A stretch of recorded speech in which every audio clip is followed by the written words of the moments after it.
රංරස සුවය දෙන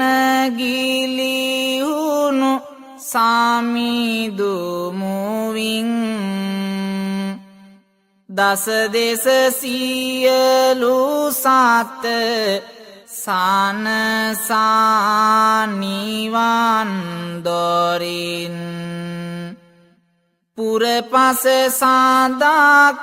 සේබබලන ලාලිත සාරෙන්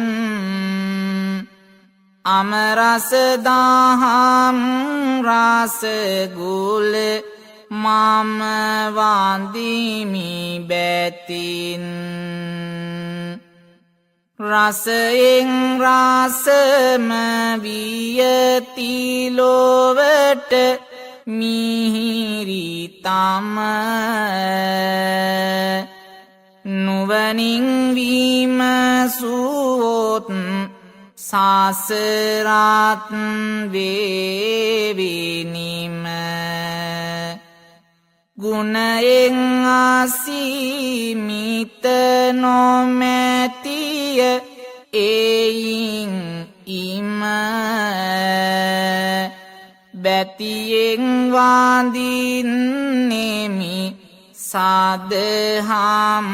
ගංගුල මම අකුසලයෙන් දුරුව සත්වයා කුසලෙහි පිහිටවන්නා වූ නිවන නම් වූ ക്ഷേම භූමියට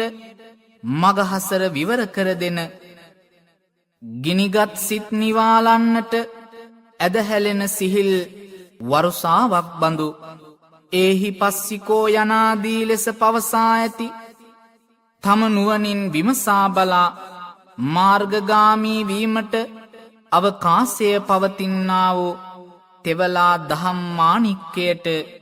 මාගේ නමස්කාරය වේවා. සසරේ අනතොරිනොයි